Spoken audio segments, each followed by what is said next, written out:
वंदे मातरम। मित्रों, क्या हो यदि पूरे विश्व में शांति व्यवस्था हो जाए। कोई देश किसी दूसरे देश से लड़े नहीं, कोई पड़ोसी किसी पड़ोसी से लड़े नहीं, राज्य आपस में विवाद न करें, कोई किसी से संघर्ष न करें, सभी देशों की सीमाएं एक हो जाएं तो क्या होगा, उसके क्या परिणाम हो सकते हैं। आज हम उस पर चर्चा करेंगे, क्योंकि ऐसी व्यवस्था सनातन में, पूरे भारतवर्ष में, जिसे अखंड भारत कहते हैं, रही है। और उसके परिणाम हमको देखने को मिले हैं कि भारत स्वर्ण युग में पहुंच गया था और विज्ञान में, वास्तु, कला इत्यादि क्षेत्रों में, संगीत इत्यादि में काफ़ी उन्नति हुई है। हम विचार करते हैं कि यदि देश आपस में न लड़ें, कंपनियां आपस में न लड़ें तो क्या होगा। अगर कंपनियां आपस में न लड़ें तो वे एक साथ मिलकर इनोवेशन कर सकते हैं, नए नए आविष्कार कर सकते हैं। इससे मानवता का भला होगा। जो काम मनुष्य को नहीं करने चाहिए वह मशीनें करेगी। जैसे गटर साफ करना इत्यादि अत्यंत अमानवीय कार्य है, जिसे मशीनों द्वारा जापान इत्यादि देशों में कराया जा रहा है और अत्यंत कुशलता से कराया जा रहा है। कई ऐसे कार्य जिसे मनुष्य को नहीं करना चाहिए वह मशीनें करने लगेगी। इस पर्यावरण को संतुलित करने के लिए हम कदम उठा पाएंगे। इसको अधिक स्वच्छ, सुंदर और स्वास्थ्यप्रद बना पाएंगे। जो श्वसन की बीमारियां हो रही हैं उनको हम रोक पाएंगे। यह असंतुलित होता हुआ पर्यावरण, जिसमें कभी वृष्टि हो रही है, कभी अनावृष्टि हो रही है, कभी अकाल पड़ रहे हैं, भूस्खलन हो रहे हैं, लाखों जनों की हानि हो रही है, जनधन हानि के कारण कई परिवार उजड़ रहे हैं, उसको बचा पाएंगे। तकनीक का विस्तार होगा और सभी देश आपस में मिल गए तो विवाह संबंध करने में भी दिक्कत नहीं आएगी। जो आज कन्या मिल नहीं रही विवाह के लिए, वह सभी देश मान लो एक हो जाए तो हम कहीं से भी विवाह के लिए प्रस्ताव आमंत्रित कर सकते हैं। और सभी देशों से यदि विवाह संबंध स्थापित हो जाए तो संघर्ष की स्थिति वैसे ही समाप्त हो जाएगी। क्योंकि जो परिवार अपनी बेटी किसी को देगा तो वह आपस में तो नहीं लड़ेगा। वैसे ही सभी देश एक दूसरे से बहू बेटी इत्यादि का संबंध स्थापित कर लें, विवाह संबंध स्थापित कर लें तो संघर्ष स्वतः समाप्त हो जाएगा, शांति व्यवस्था स्वतः स्थापित हो जाएगी। शकुनी ने महाभारत में कहा था कि राजा जो इतने विवाह करते हैं उसका कारण सिर्फ उसके आमोद प्रमोद के लिए नहीं है, बल्कि विश्व में शांति व्यवस्था बनाए रखने के लिए भी है। क्योंकि जो राजा अपनी बेटी किसी दूसरे राजा को देगा वह उसमें आक्रमण तो नहीं करेगा।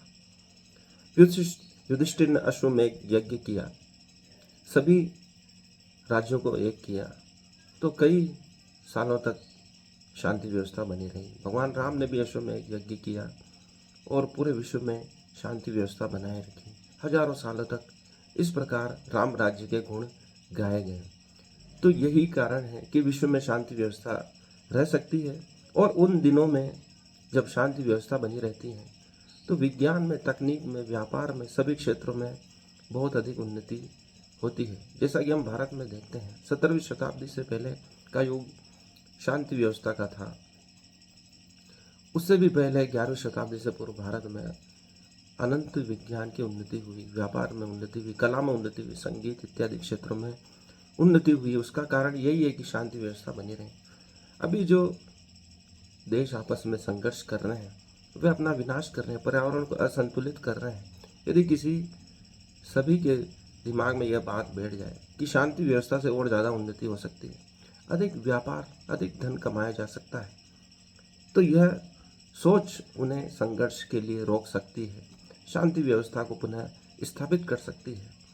क्योंकि हम इतिहास में देखें तो भारत ही ऐसा देश है जिसने शांति के लिए अनवरत प्रयास किए। चाहे भगवान कृष्ण हो, राम हो, सभी राज्यों को मिलाकर अखंड भारत बनाना, जिसे भारत नाम दिया गया, शांति व्यवस्था स्थापित करने के लिए ही किया गया। चाहे कृष्ण को महाभारत युद्ध करना पड़ा हो, शांति व्यवस्था, अनाचार, अत्याचार को मिटाने के लिए युद्ध करने के बाद जो शांति व्यवस्था उत्पन्न हुई कई हजारों सालों तक रही और 11वीं शताब्दी तक हमने उसका लाभ लिया, जिससे भारत ने उन्नति की और अखंड भारत का सपना साकार हुआ।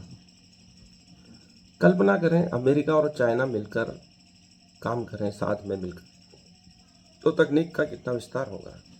अभी रेयर मटेरियल के लिए जो संघर्ष हो रहा है, तकनीक के लिए चिप बनाने के लिए जो संघर्ष हो रहा है, अमेरिका चाइना को चिप नहीं देना चाहता है, जीपीयू वाली चिप नहीं देना चाहता है, और चाइना अपनी स्वयं की चिप बनाना चाहता है, लेकिन उसे स्वयं को बनाने में कितना समय लगेगा, तब तक विज्ञान कितना आगे बढ़ चुका होगा।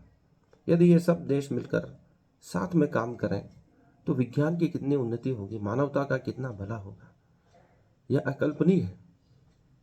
वे काम जो मनुष्य को हाथों से करने पड़ते हैं वह मशीनें करने लगेगी, उसे ज़्यादा समय मिलेगा अपने परिवार के साथ बैठने का, समाज का कार्य करने के लिए, कोई दूसरी उन्नति पर कार्य करने के लिए।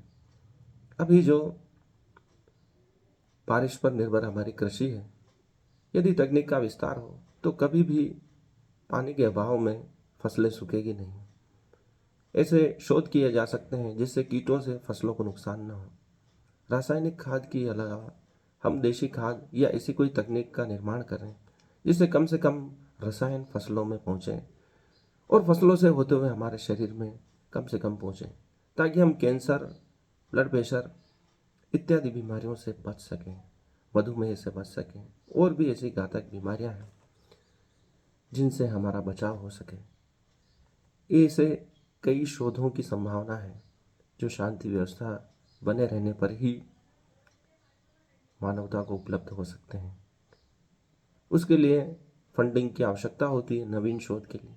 वह भी शांति व्यवस्था बनी रह सकती है। जब संघर्ष न हो तभी हम वह कार्य कर सकते हैं, क्योंकि जितने भी उन्नति के कार्य, शोध के कार्य मिलजुल कर ही आज संभव है।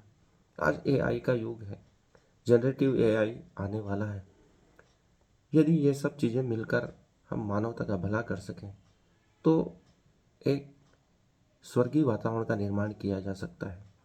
स्वर्ग कहीं और नहीं है, इसी पृथ्वी को स्वर्ग बनाया जा सकता है। इसलिए कम से कम संघर्ष की स्थिति निर्मित हो, ऐसा सभी को प्रयास करना चाहिए, ताकि विज्ञान की उन्नति हो, कला की उन्नति हो, समाज की उन्नति हो, चहुं और उन्नति और विकास हो।